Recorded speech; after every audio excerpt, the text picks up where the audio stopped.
we know who Earle is at this point. The trustee state historian. He will be discussing some of the history that we may know or what we may think we know about Stevens School. And we have Kate McBrien, who's going to be discussing some of the documents that are available for preview online. And we also have, we have a latecomer. We have the Stevens School nurse, Tyke Malloy. We have the home economics teacher, Mary Moody, which is right there. We also have teacher and counselor Nona Thompson and former state legislator Susan DeChambault, who worked as a social worker at Stevens as well. So we have quite the guest panel here, and if you have questions, we will have time for a Q&A after, so just make sure you hold on to it. All right, and I'm gonna pass this off to, let's see, Earle and Kate. Shall I start? Yeah, fine. Very good. Well, thank you very much, Annie. It's a pleasure to be here once again. What I'm going to do just in the next few minutes, it's going to be very brief, is just give you a little timeline of the history of the Stevens School for Girls. In 1875, when the first official report of the school was published, the following statement was made. The main industrial school for girls is designed as a refuge for girls between the ages of 7 and 15 who by force of circumstances or associations are in manifest danger of becoming outcasts of society. It is not a place of punishment, but a home for friendless, neglected, and vagrant children of the state, where under the genial influence of kind treatment and physical and moral training, they may be won back to the ways of virtue and respectability and fitted for positions of honorable self-support and lives of usefulness. Never was there such a Victorian morality statement made. Now we go back a few years to the very beginning, 1867, when Mary Flagg of Hollowell communicated to Simon Page and Henry Baker that she wished to found an industrial school for girls in Hollowell. That year, John L. Stevens of Augusta introduced a legislative resolve for the purpose. And for those of you not familiar with John L. Stevens, he was a highly influential person in state politics. He was the business partner for a while of James G. Blaine in the 1850s in the ownership of the Kennebec Journal. He was a legislator, and while Blaine served as Secretary of State many years later, National Secretary of State, John L. Stevens was our ambassador to Hawaii and was involved very heavily in Hawaii somehow becoming part of the United States. In any case, that's just a little background on the man who introduced the legislation. In 1868, there was a legislative report issued affirming the need for the school. In 1872, the school was incorporated as a private institution. This is interesting. It started first as private, but by 1873, Mary Flagg had offered to donate $10,000, and the land for the school was made available by Amelia Dummer at less than appraised value. The legislature responded with an offer of $5,000 when $20,000 was raised privately, and it was very quickly raised.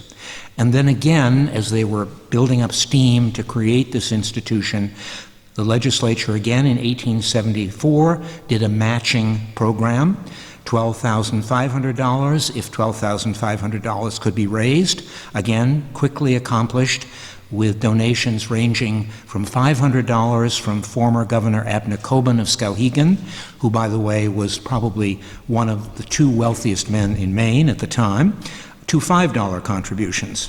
Many gifts were from women and churches.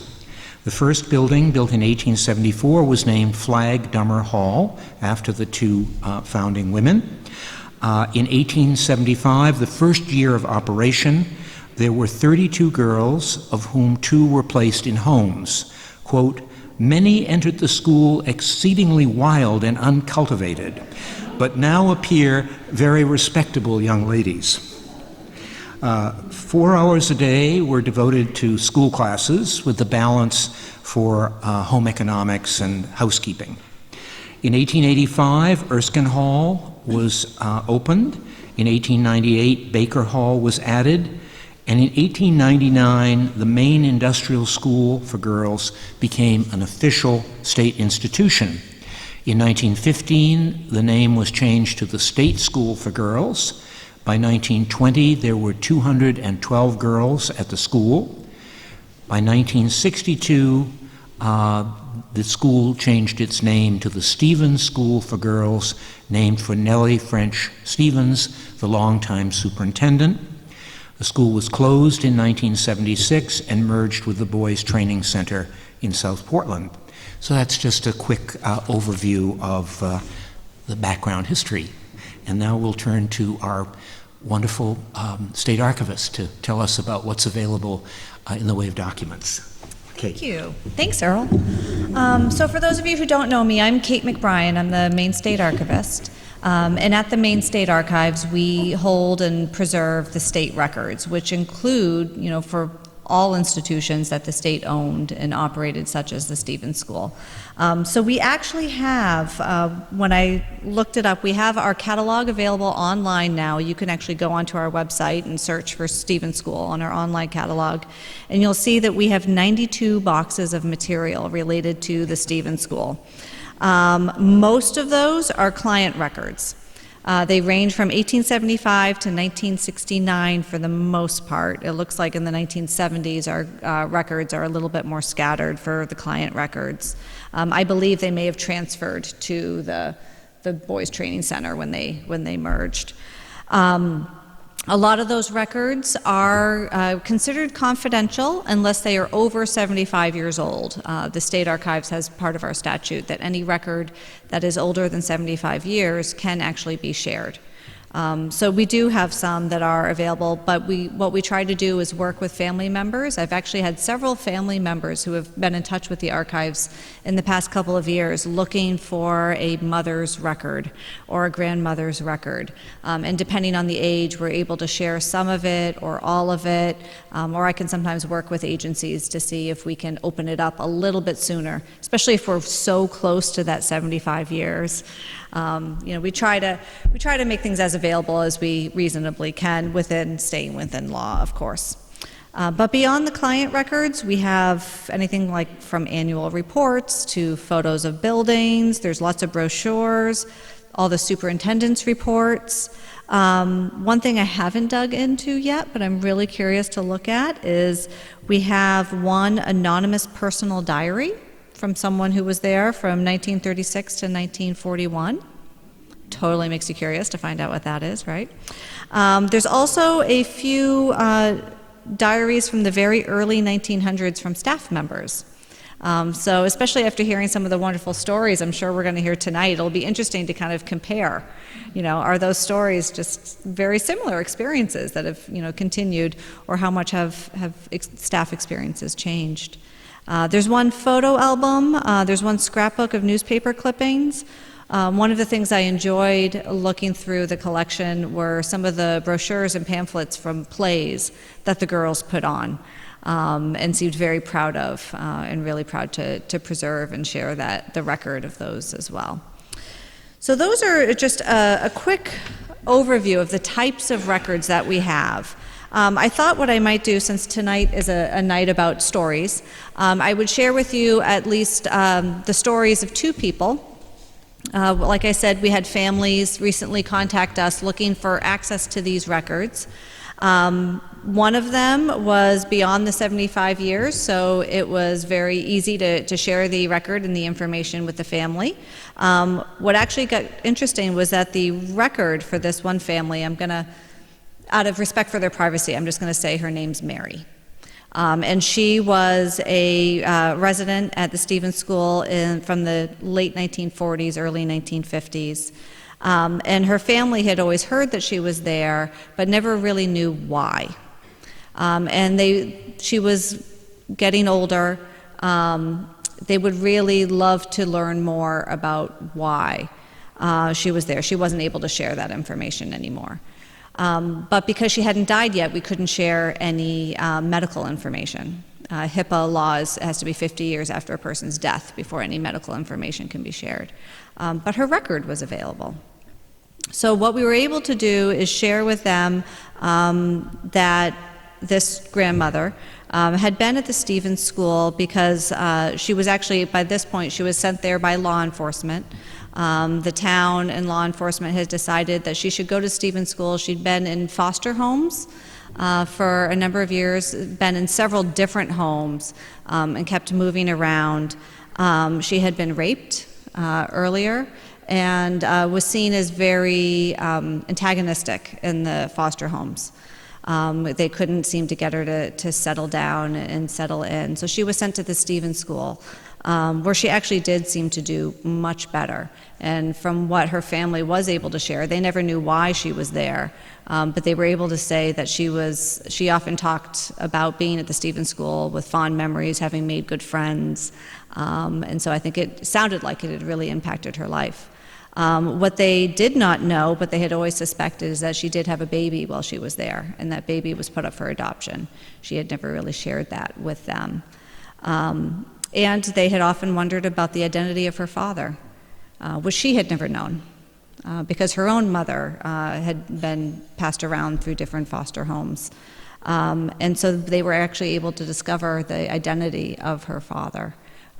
Which is really pretty amazing when you can dig into these records and you can answer so many questions for families that they've been wondering about for generations.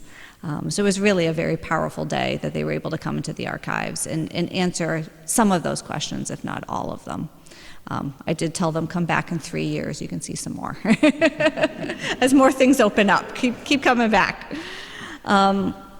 Another example, there was another family looking for records of a grandmother. This woman had passed away by this point. She'd been in the Stevens School in the early 1960s.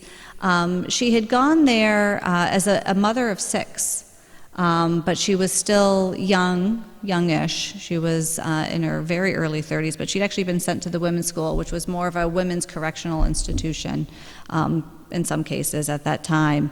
And she had gone there. I found this very interesting, having researched a lot about women's history. She was sent there because she was a widow. Her husband had died the year before, but she had started dating a man who started to live with her. And because they were living and not married, but they were living together, she was sent to the Stevens School. He was fined $50. So that was her story. She was in her early 30s. It was, I don't remember, it was like early 1960s. The children, it was mostly, and I don't know why, I'm not sure why she was there. And the children, I think, were sent to her mother for quite a while. So, but those are some of the stories, that we come across. It really varies. But they're fascinating because what I find with so many of these files is, for a lot of these young girls and women, their stories, especially the details of this part of their lives, are often lost. They were hidden, they weren't talked about. In so many of these files, we have photos of the girls as they came in. And we have letters written by family to them, or they wrote to family, and they can tell you so much about their lives that I think otherwise would be lost if the records weren't kept. So that's some of the things that the archives has. Yeah.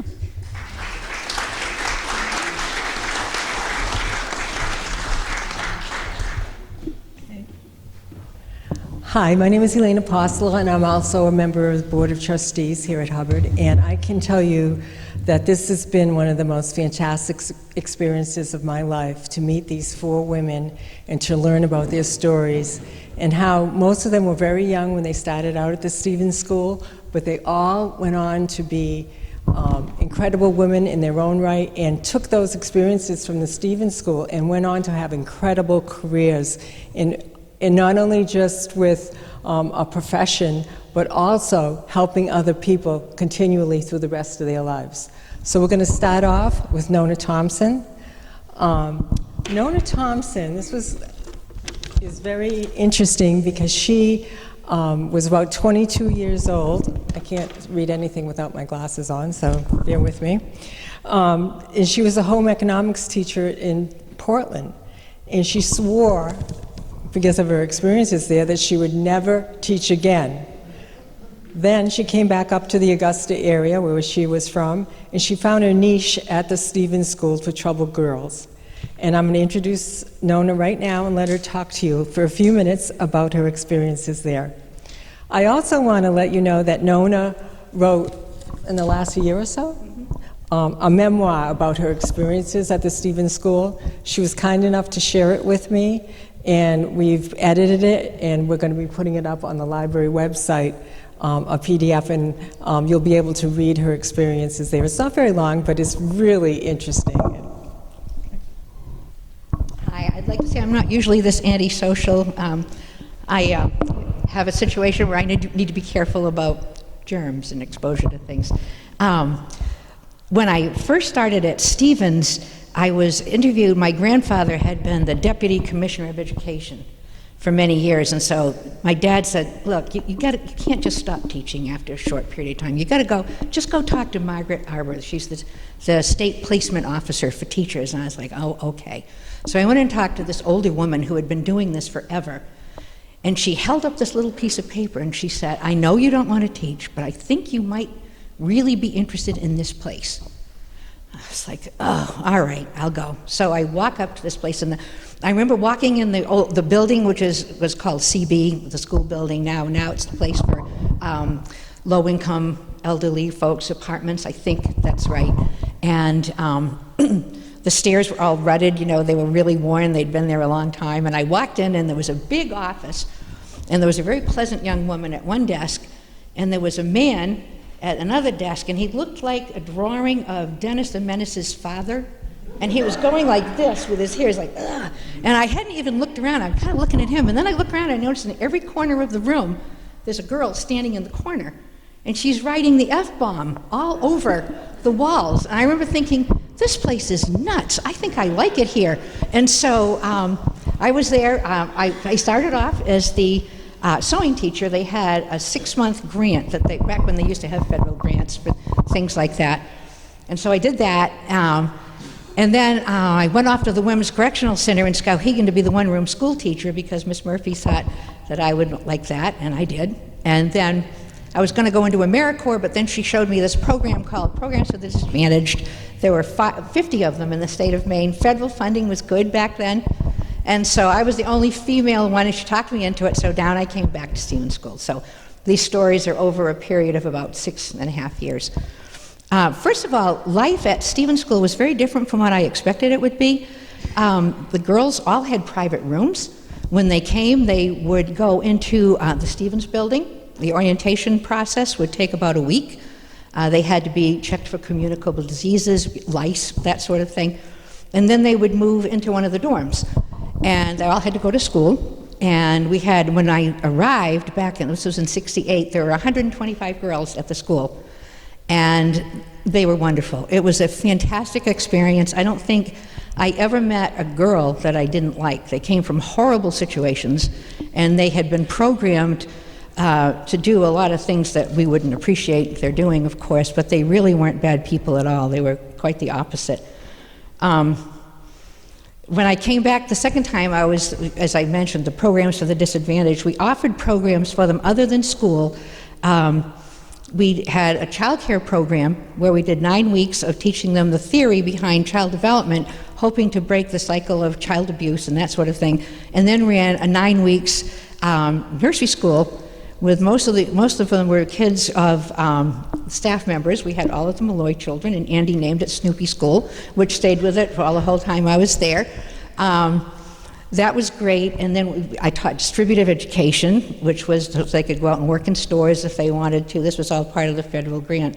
They also could do shoe stitching with the retired person who had done shoe stitching for many years. We had a cosmetologist who taught them cosmetology. Some of them went over to the nurse's aid program over at, I guess it was Augusta General at that time. What am I forgetting? One of the programs. Nurse's aid. I should have had notes, but I decided I would speak from the heart, so I might be missing one. As part of my job as the distributive ed person, I had an office up on the 3rd floor. I had a classroom on the 2nd floor, which I would love to see what the apartments are like in that. I haven't been able to do that. But I would get phone calls and say, Nona, look out the window, because I could look down over the hill and I would see girls running. They would often run down, they didn't know where they were going because they didn't know the area, but they'd always land in Chrissy Cross's garage, usually. And I often couldn't see the girls, but if it was in the morning, I could see where the path had been through the dew, so I could see where they had gone. So we had many adventures of finding the girls, and we'd all get in our cars and go around looking for them.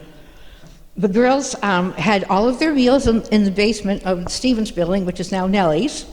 So they'd have to walk out, and no matter what the weather was, for their 3 meals a day. Let's see, what else? Lots of fun things happened. They really liked school. They weren't bad kids, as I said before. But we had some pretty funny people who worked there as well. One of my favorite stories of all of my experiences at Stevens involved Mr. Witham, who was a modern-day Ebenezer Scrooge. He was the business manager. And my goal all the time was there to try to make him laugh if I possibly could. He was kind of scary. And because I had this program that I was doing, I had to go visit him every single month, and he would go over my stuff, and he would look at me like, you know, and he was an interesting person. And then we had Mrs. Baker, who ran the kitchen.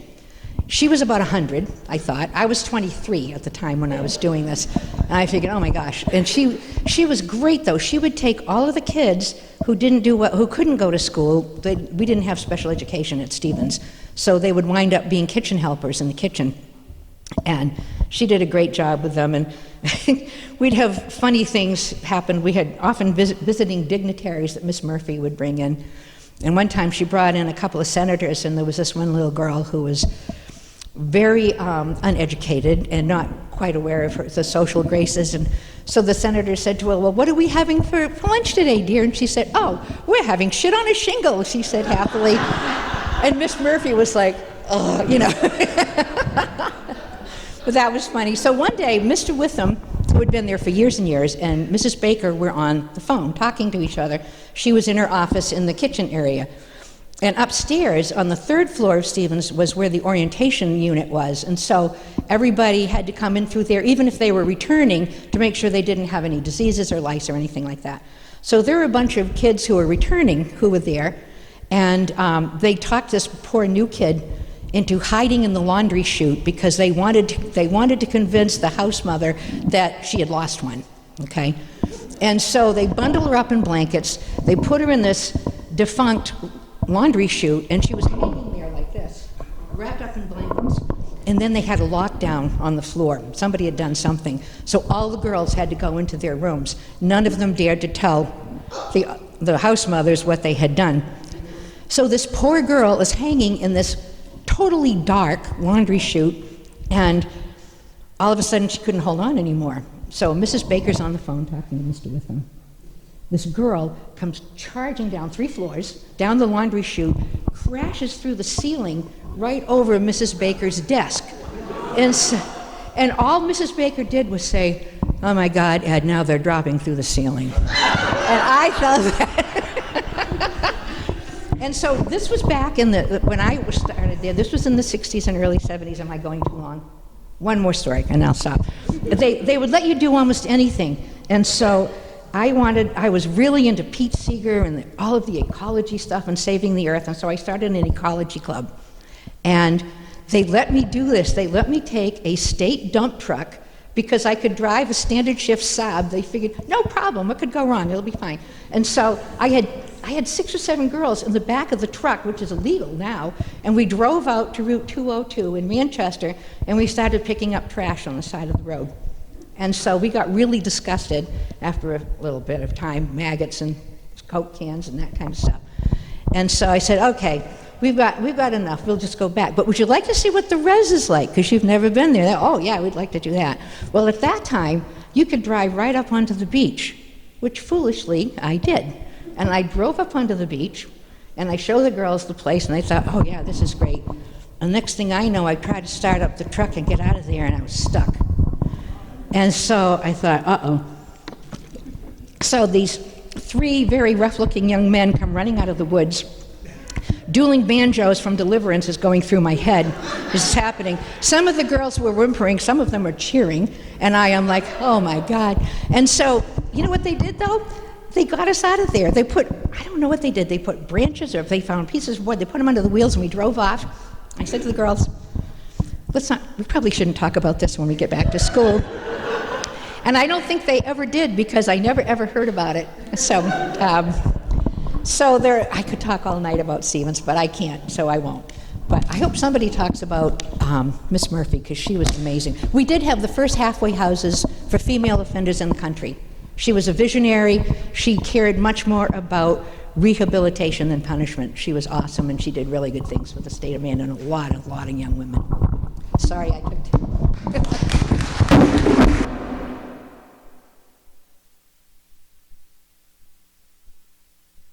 Well, you can read about those stories and many more in Nona's memoirs, so look for that on our website. Mary Moody moved to Hollowell right out of college to teach at the Stevens School. She taught home economics to girls 7th grade through high school, and she had various positions at the school before it closed in 1976. Many of the women here stayed with Stevens School until it closed in the mid-1970s. Mary tells, and I don't know if she'll be sharing this story with us, but she did tell me about her experience bringing the girls to the State Convention for Future Homemakers. And she wrote a cookbook with the girls, and she has fond memories of basketball games between the staff and the girls on Friday nights. So? Well, how I came to Stevens School was I finished my student teaching in November at the University of Maine Farmington, which was Farmington State College at that time. And in November, I went through the same person that Nona did, because when you were a teacher looking for a job back then, you would go to there at a big desk, and she had track of all the programs and positions of teachers across the state, so she was the resource.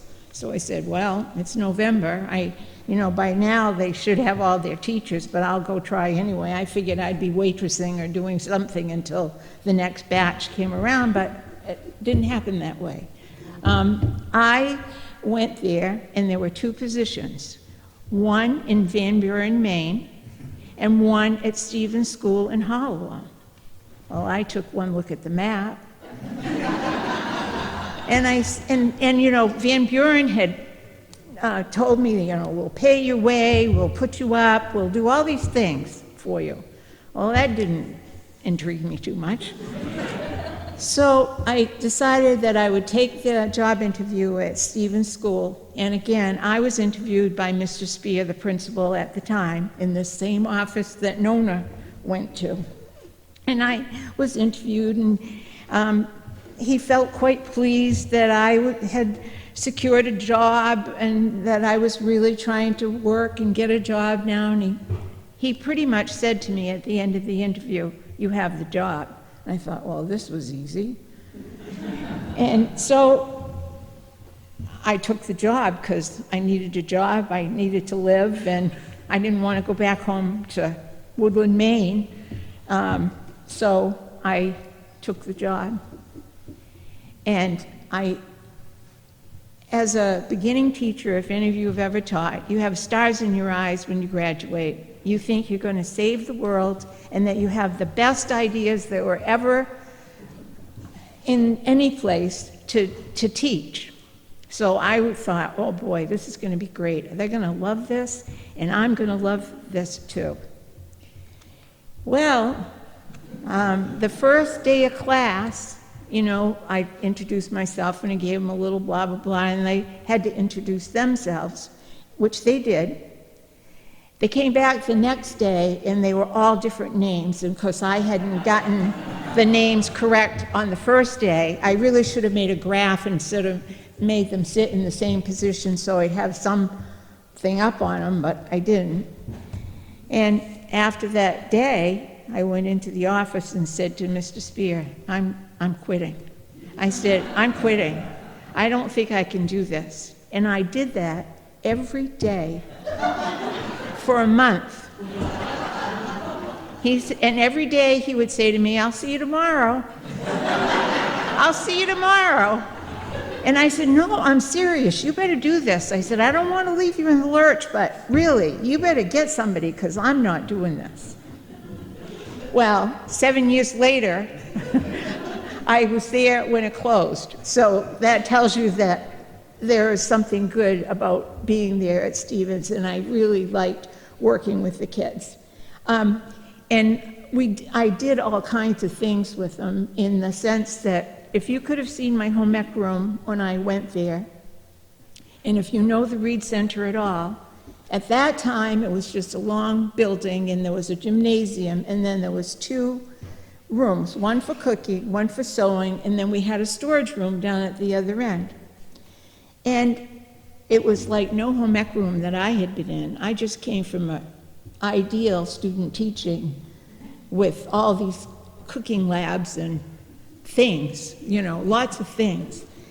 And I went into that room and there was a counter along the back wall with open shelves at the bottom and 2 blackboards on the wall that you couldn't get to because the counter was there, other than sitting on the counter to use the blackboard. And that wasn't what I was going to do.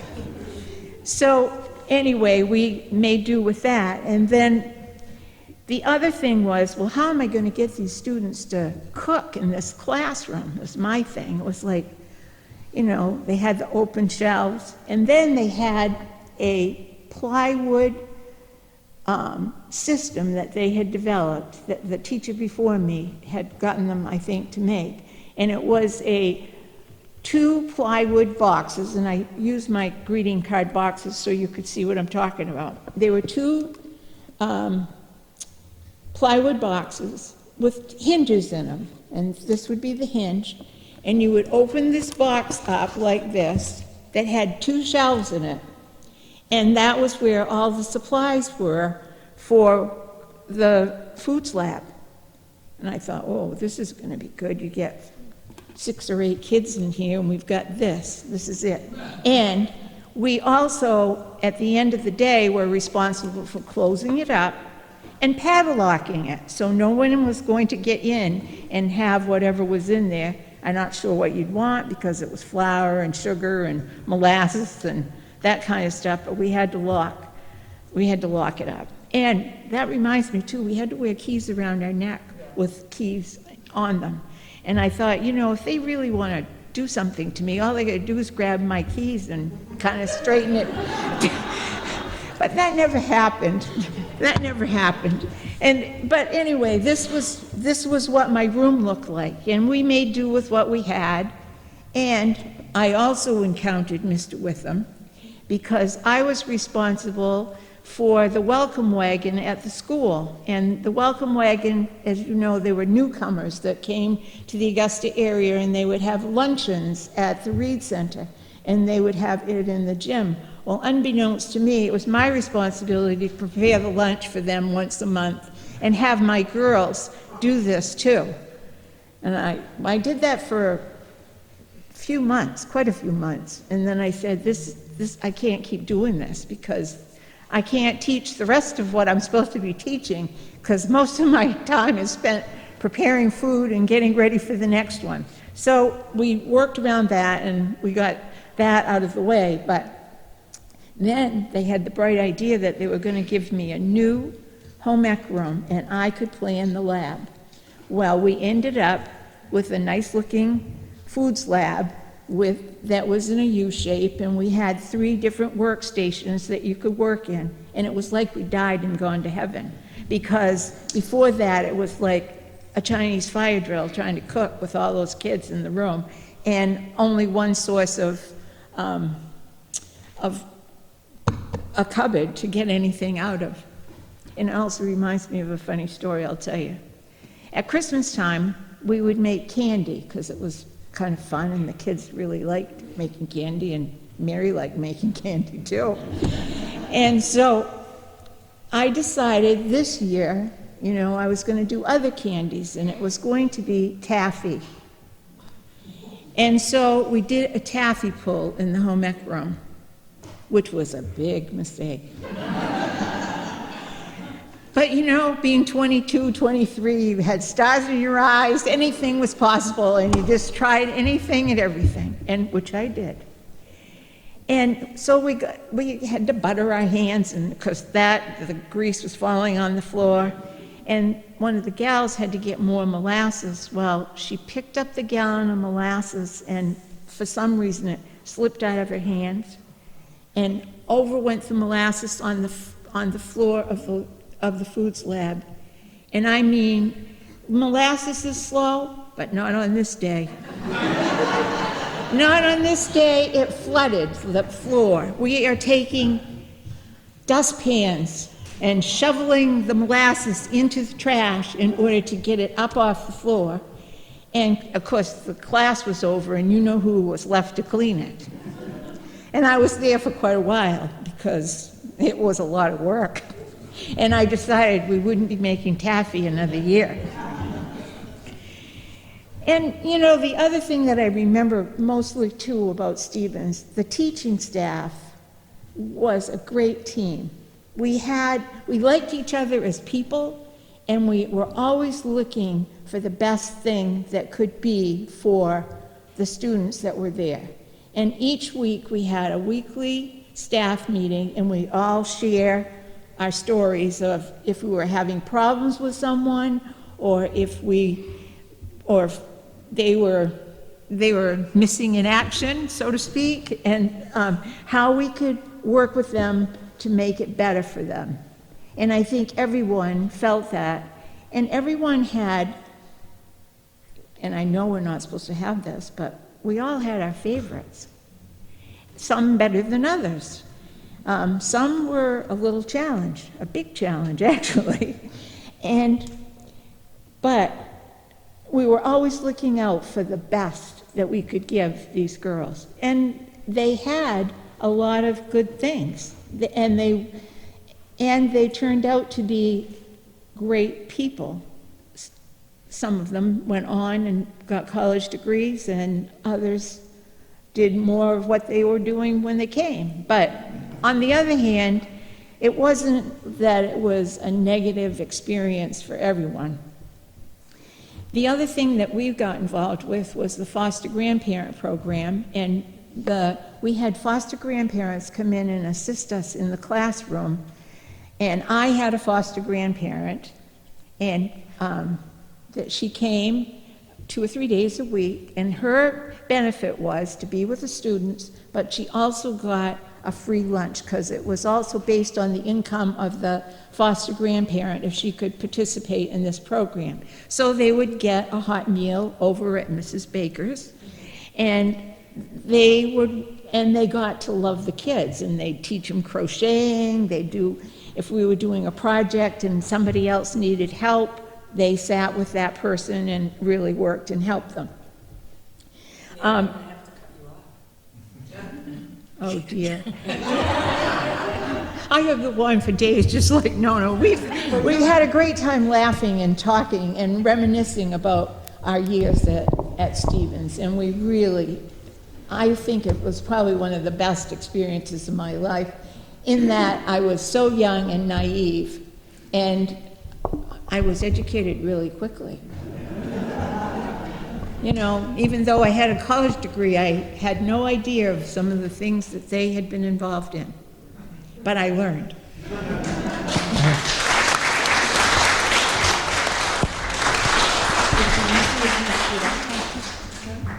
No, would it be easier for you if you stood up? Excuse me? Are you uncomfortable? Do you want to stand? No, I'm fine. Former legislator Susan DeChambeau began her career at the Stevens School. She went on to work in the Department of Corrections until September of 2015. So this was just the beginning of her time period with the Department of Corrections. I'm going to just turn it over to you because I know you have a million stories to tell, and I want to make sure that you get them all. Thank you. You won't need it, I don't Is that it? Can you hear us? Okay. This is great. I want to tell you that my 43 years with the Department of Corrections, and Corrections was not a department until 1978, before it was the Department of Mental Health and Corrections. That's right. And the commissioner was always a psychologist who could give a damn about prisons or juveniles. So Don Allen was the first commissioner of corrections. So I want to, it's apropos for me to be here in a library. 12 years old, I hate fiction. I cannot read a book, fiction. So I went to the adult section and got a book out at 12 years old, and the title was Our Rejected Children. It was an expose in Germany about kids in reform schools. And when I read that, if the kids misbehaved, they took a hose to them. I thought I was reading Annie, I'm telling you, or, Dickinson's. So that really changed my life, because throughout high school and college, I said, that's where I'm going to work. I graduated from college, and I thought I was stupid. I went to Europe, to France, thinking I was going to go to grad school. Instead, I took the suitcase, got a 2-month pass on the Earle, and traveled around the country and came back. My mother says, now that you've done that, you got to get a job. How did I get a job at Stevens School? I didn't even know it existed. I knew that the Boys Training Center existed because I live in Biddeford, and every time my parents drove around South Portland to Portland, they would point to my brothers and say, if you don't behave, you're going there. I laughed, said there's no girls' school, but so that's how I got interested. And as I told them, I wrote a letter to the head of the Bureau of Corrections under Mental Health and Corrections was Miss Ward Murphy. No women were allowed in prison at the Maine State Prison. She wasn't even allowed in the prison at the Maine State Prison. It was all men took care of that. I wrote her a letter. She could have thrown that away. Instead, she gave it to the human resource person at Stevens School, who called me on Wednesday. Then I came for an interview on Wednesday, hired me on Friday, and told me to work on Sunday. I did not have a car. My parents brought me. I told them I didn't have a place to stay. They said, we'll take care of that. When you go by there, you see the White House, the Baker Building. The third floor facing the street was my window. I was in the attic for 6 months. I told the other ladies I was a training school counselor. College graduate, I go, I'm a counselor. I was a house mother. At 23, I was a house mother. And that was it. 6 months later, I was the social worker, only because I had a college degree. In those days, there was no license. If you got a college degree in recreation, you could have been a social worker. So in Flag Dummer, the building that's long and flat, the first part is Flag, after Mrs. Flag, the benefactor, and the second part is Mrs. Dummer. I'm glad I wasn't in charge of Dummer. I had Flag. So my primary job as a social worker was to do intakes. And I want us to think about this. I think about it all the time. In 1970 or the 60s, that's why they changed the criminal code. How about labeling a 12-year-old as incorrigible? That was the title. And incorrigible was defined as any child who did not adjust in 3 foster homes. So the Department of Human Services would put you in a foster home, and all of a sudden, 2 months later, they called and they said, take her away. And you said, what did you say? Antagonist, excuse me.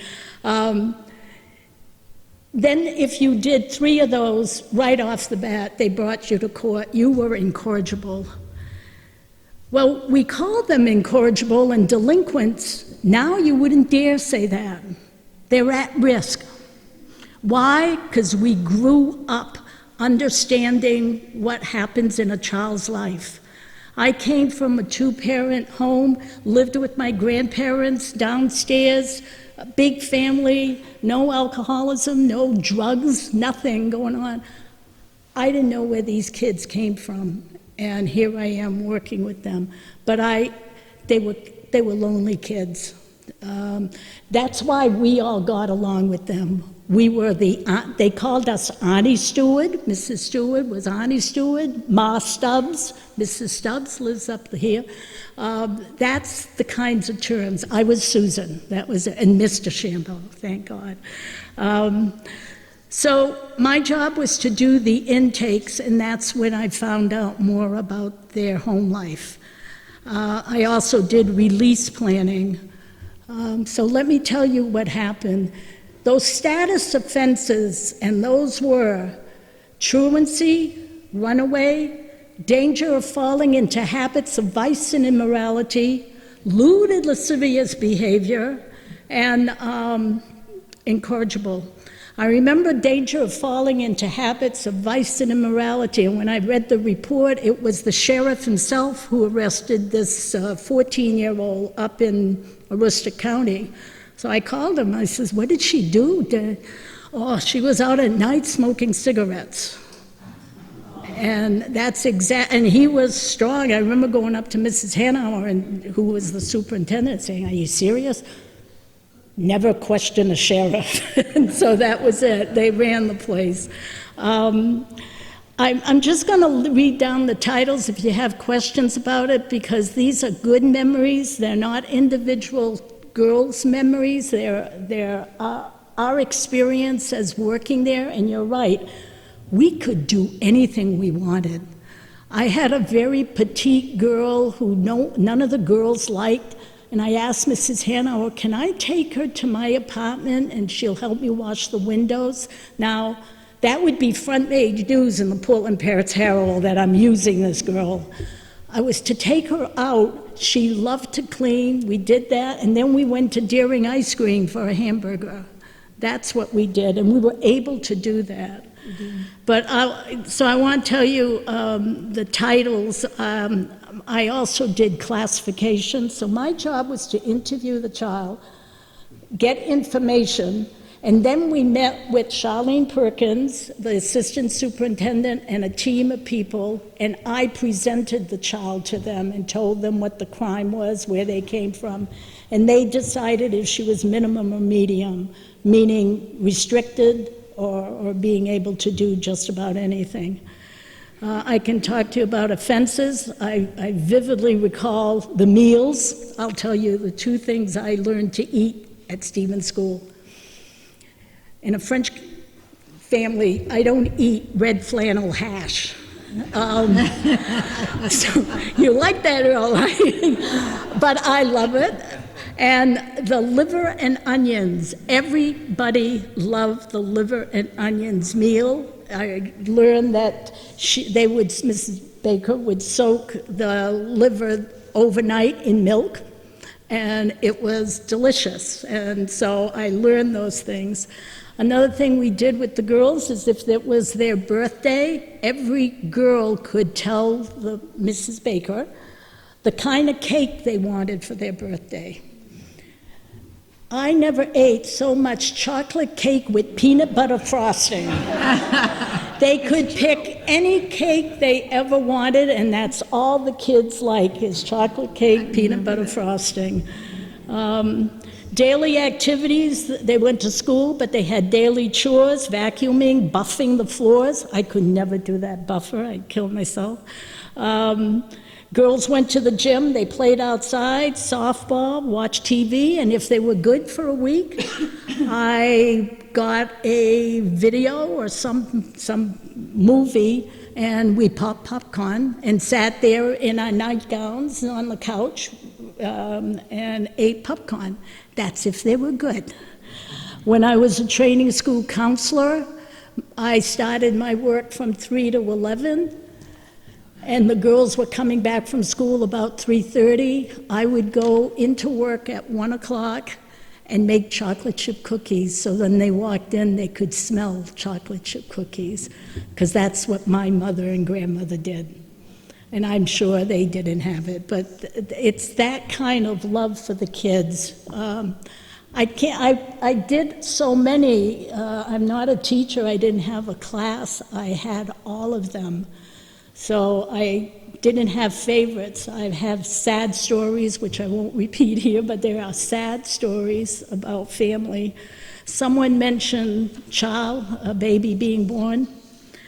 I don't want to leave here without telling you, the first thing is, of course, she's a minor, is you notify the family and you ask them. And if Grammy or Mummy wants the child, then you have to call DHS, because DHS also wants to investigate the family. I will tell you 9 times out of 10, the child was put up for adoption. And there's nothing worse than going to the hospital and seeing a 15-year-old and taking her baby. So didn't happen often, happened a lot with adults. So what happened in '74 was the crimes changed. The population was 125, 130. Mrs. Hanauer said, everybody that's there for one of those status offenses, truancy, runaway, I want them out of here. In 3 months, they all went home or they went somewheres. We released them all. They didn't have a sentence like 1 to 10 or 1 to 4. It was whenever Mrs. Hanauer thought they were ready to go. But at that moment, in '74, they went. They were left with about 40. So what happened is the governor closed the women's prison in Skowhegan, took the women, about 40 of them, and in those days, we took care of Maine, New Hampshire, and Vermont. New Hampshire and Vermont did not have a state prison for women. So when I left Stevens School, I was in charge of 40 women from 3 states and did parole plans. So that's what happened. All because I read that book. Okay? So that's what I want to say about that. And in '76, I'll tell one story that it's not juvenile. It's not really a story. When Stevens School closed, some of us were asked, do you want to go to the boys' training center or do you want to go to men's reformatory? By then I said, I'm all done with juveniles. They run away. We didn't talk about runaways, but they ran away. And I would take that home with me. Adults, you run away, you'll get in trouble. It doesn't bother me. So I went to the men's reformatory. It became the Maine Correctional Center, and I was there till 2015. And again, we had those women. I will share with you that when the women all lived together, adult women, they wore dresses. They fixed each other's hair. They were polite. They crocheted. They did everything. They go to a men's prison, and within a year, they're wearing halter tops, no bra, sashaying down the runway. It was a terrible, terrible experience for women in those days. And they had 2 weeks' notice we were coming, and the first time they admitted a woman, I get a call from the reception officer. He said, Sue, storeroom doesn't have any bras and panties. the women went to the men's reformatory and there was no clothes for them. There was nothing. I had to go to Sears Roebuck and get that. There was no planning. We talked about it. There was no training for us. My first day, and I'll end with this, I showed up at 3 o'clock when I'm supposed to, and Mrs. Stubbs, said, here's the keys, and she gave me a wad of keys, and I go, what's this? She says, oh, you only need to know these two. This one locks the front door, and this one's for the medicine cabinet. And I go, what medicine cabinet?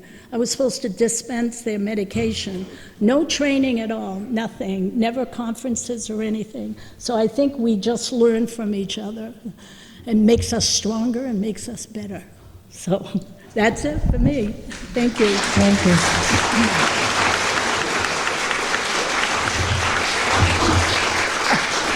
I just want to say that Tyke Malloy, her husband Mike, was the assistant superintendent and he was my boss. And he followed me at the men's reformatory, so we were together for a while. For a couple of years. Yeah. Well, And he always stopped by my office. Susan's stealing my thunder here about Tyke Malloy. I don't have near the preparation these girls do. For Tyke Malloy, the Stevens School was a really family event. Her husband, Mike, taught there and then became assistant superintendent. Tyke was the school nurse, and her children were in and out of, not as residents of the school, but they were in and out of the school. And I want to ask you a little bit, because I'm really curious about this Snoopy school that's been referred to. How did that come about? Well, we were involved in it because of Mike, but my children were 4, 3, 2, and 1, and the 2 older kids got to go, and Kate Malloy was left out. She said she was going, and she was toilet trained in about 5 minutes, and she went at the age of 2. She got there, and Nona was the teacher, and Andy's my second child, Andy's comment this week was, oh, I love Snoopy School, but don't bite the staff. I'm sure he did. It was a wonderful experience, even though it was short-lived. It was all. I was basically the third in line. Rena Mishu was a charge nurse. Ina Veyu was a second nurse. And when they weren't around or when things got wild or weekends, I often filled in. And basically, it was healthy nursing.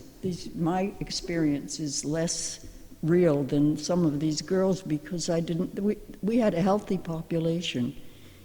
We had physicians visit once a week, we had a dental office, we did complete physicals and did maintain healthy girls. The meds went back to the dorm, we didn't have an infirmary. Some of them were really wild, some of our experiences, but basically it was fun. I would take my children with me on the weekend to give meds in my little Volkswagen Bug. I'd leave them in the quad, get Minnie, who was an adult in the Stevens building, who was in there for murder of children, and she'd watch my kids while I gave out the meds. I mean, it was a wonderful environment. It really was. I know I'm not being facetious. It was. It seemed happy. It seemed comfortable. And of course, Mike had been there. He started in '69 and closed the school. We did in '76. It was really good. I'll answer questions, but I really don't have stories like the girls do. I have them, but I don't think I should share. That's right. Yeah. When did I start? Off and on in the early 70s. Yeah. This is a good point to open up the forum to questions, and I didn't mean to cut you off, so you can go ahead and continue, Tyke. Other people. Worked with us at Stevens School, so they might have something that they would like to share. So, I mean, at this point, anybody can speak up and ask questions or talk about their own experiences at the Stevens School. So we'd like to hear from you also. We satisfied their curiosity. Well, I think, though, that we should also let them know, too, that we did fashion shows because when they did sewing and they made garments and stuff. We had a fashion show. We had a talent show that both the staff and the students could participate in, and I have to say that one was a hoot. And we did roller skating, and the basketball games that we had on students versus the staff were hilarious, because not one of us we may have been young, but we weren't in shape, and they could outrun us. But we had a great time doing that with them, and, you know, trying to find the best that we could find for them to do and make it as much as it could be like if they were in public school. And we all did that. I think we all tried to find things. Many of them weren't happy. No, but we worked at it. Yes, and they ran away a lot. Did you tell me that some of the students actually did go to public school? They went to Holiday?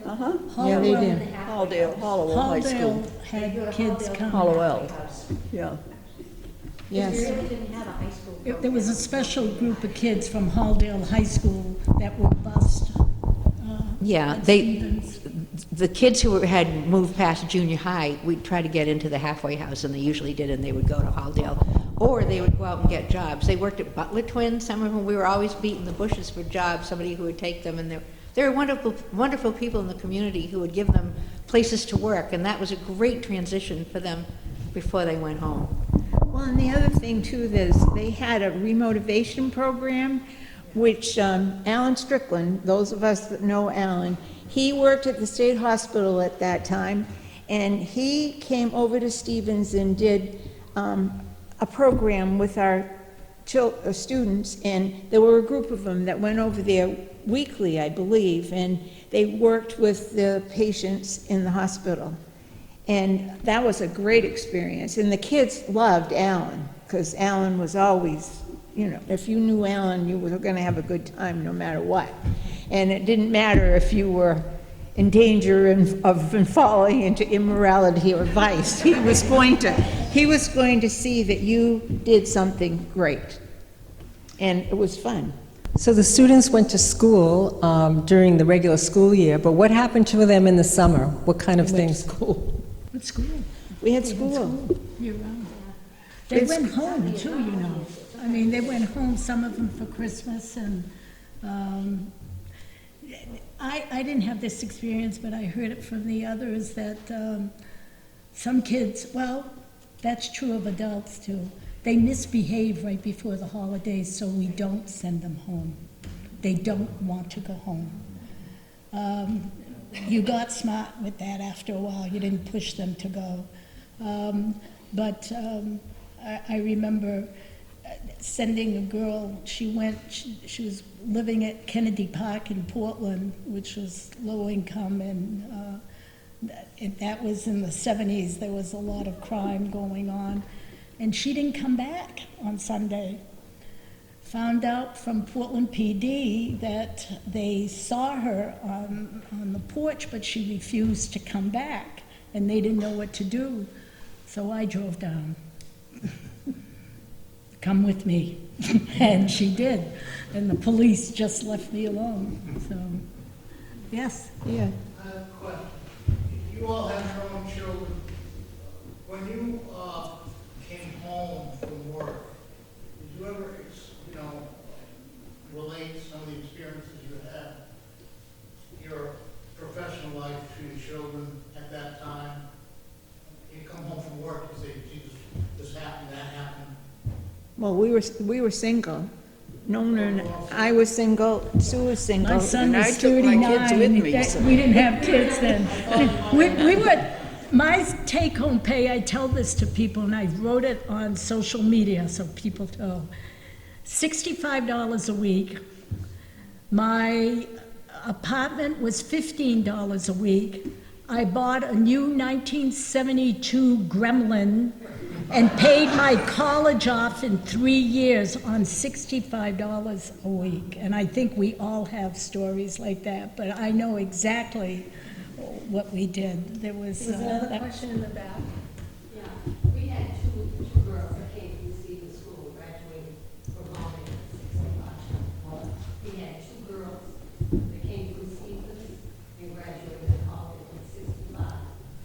That's it.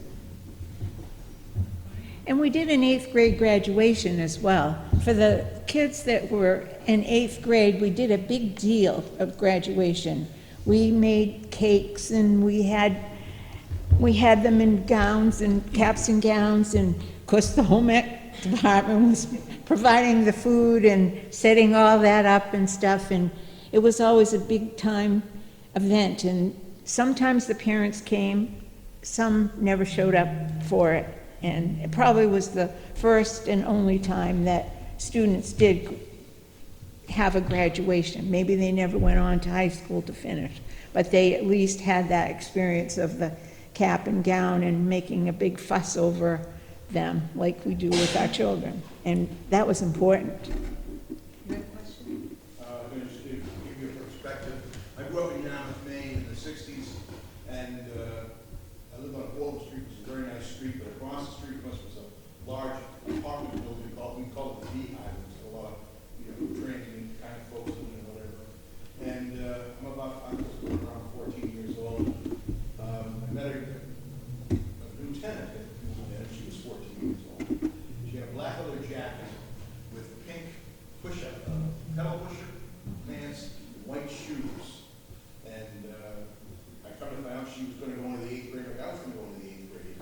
And because her name, last name was D and mine was Davis, she sat right behind me in 8th grade.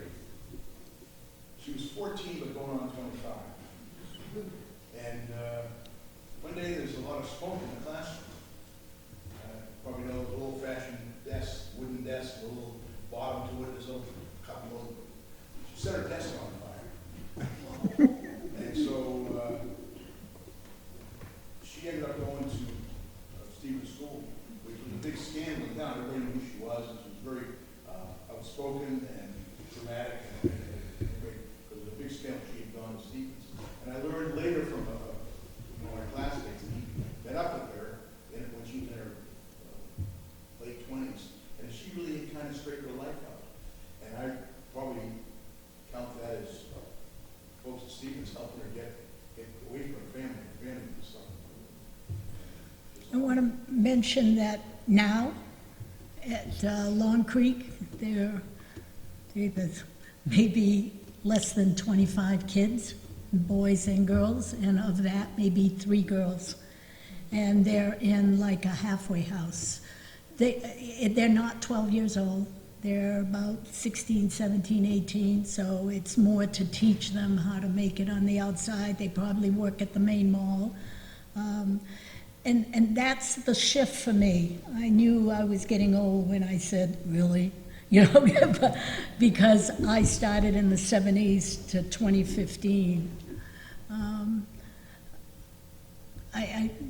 I'll say that. Someone said what Stevens School has done for us. After I retired, 6 months later, I was a state senator representing 6 towns in York County. And for 4 years, I was chair of criminal justice and public safety. So I feel I've come full circle. And I have those stories in my heart, in my gut, and not only with juveniles, but with adults. Yeah, I wish I could go back. I really do. That's a good segue. I was wondering if you could speak a little bit about discipline and some kind of support. Room restriction. Like go to your room. Smash and crash, too. Support, sort of the overall. Discipline and support? Discipline and support, yeah. You know, it was surprising. I remember never having a discipline problem with the kids there. I think they got treated with respect maybe for the first time in their lives. So discipline wasn't a huge problem, unless they wanted to run away or something like that. I did have, the first week I was there, a kid stole my key. The first thing they told me was, make sure they don't take your key, and it happened. I put my key down and off it went. But usually, the kids, it wasn't just at Christmas time that they would run away before they were going to be sent home. If they were going to be sent home and they knew it, like within the next month or so, they'd run away so that they have to stay longer. So I think there was a lot of support there. And again, punishment did not seem to be the key there. It was very incredibly supportive. Our principal, Bob Spear, was the most kind-hearted principal you could ever imagine. And I think most of the teachers were, too. Anybody else remember it any differently? No. Discipline? No, the support that they got.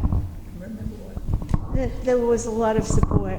I mean, if they really, when they got into trouble in the dorm, that was a different situation, because the teachers, didn't get involved in that. That was handled by the social services, and probably Sue could say that sometimes it wasn't very pleasant there, because, when you have a weekend and you don't have a whole lot to do, you tend to create trouble that make excitement. They were few and far between. Most of the time, it was room restriction. If, you've got, in Flag Dummer, there were 20 girls on each side. And if they use the F word or being disrespectful, it's like my mother said, go to your room. And you would write it up, and if they didn't behave, you're going to do it again tomorrow. And guess what? You're not having popcorn Saturday. That kind of stuff, you had to do that. But if it was assaultive behavior, they had to be removed. And so they went to the third floor of, Stevens. They call it Stevens, and there was a wing. And I don't like the term segregation, it's room restriction. And it was, you had to remove them from that environment for their own safety and for others. But my job was to continually go there and say, this is what you got to do to get out. They're teenagers. Yeah, and that's it, that's all. Not too many did, but those that had a mental condition, probably, that's when we would talk with the psychologist, who happened to be the psychologist from Pineland, who would come once a month. But he came for us. He really did. I know it sounds funny, but we would sit in the circle, all the staff, but he'd say any trouble with any one girl or something, and we would talk about it. That was the only training we got, but I like to run it like a home. The chocolate chip cookies always made him feel good. If I knew they were down. And just so you know, peanut butter cookies were the favorite, because in this book, this was my Bible when I was teaching home ec. I found this in my collection of cookbooks. And Marion Cronin and June Atwood were the people at the time when I started teaching home ec, that this was the foundation of how you would teach kids about home ec. And the recipes there, this was one of the recipes, and you can see that it was well loved because it's got spots all over it. And the other recipe that I looked at in this book today, because I just took it off the shelf today, was a brownie recipe, and the spots of chocolate on that one. So you know that was well loved. And we also did things like they had to do like a formal dinner at the end of one of the sessions that we did, and they could invite a staff member. It could be a teacher, it could be a social worker, it could be a house mother. And so every person had somebody that they invited, and we set it to the nines. So we had dinner, we had tablecloths, and taught them how to set a table, and we had waiters and waitresses, waitresses and waitresses, and they did this, and they were so proud of what they did, and it always was a big production because it took us several days because they only had 45-minute classes, so you had to do some prep just about every day in order to provide a meal for everyone. But I think all of us at one point in time, they said, well, we have to invite you. I said, yeah, but I'm here anyway, so invite somebody else. Do some of you who live here at that time or no, do you remember the bazaars or the fairs that they had at Reed Center? And that was part of, Mrs. Hanauer would have a fundraising thing, and we all had to make food from scratch. I'm not going to tell that story, mind. But the girls had waitressing white outfits, and they were so proud to, because they were taught how to ask what you want and how to give the meal and what have you. And the biggest thrill is the day after Mrs. Hanauer was a big woman, came down and would meet with the girls, and you girls did a lovely job. And you could see it on their face, like no one ever said that to them, much less the big lady, you know, the superintendent. And those kinds of things really mattered. But, you know, it's so completely changed with what we're doing with children now, much more. There are bills in the legislature all the time not to incarcerate them, not to put them, but there is a few that have to be. And, you know, like you would never call a child delinquent now. So the terminology's changed, the thinking's changed, the training is immense. But we are ladies of the hard knocks class. I mean, we learned, we could write a book, and I think we're all better people for what we've done. God put me on this earth. Very much for speaking here tonight.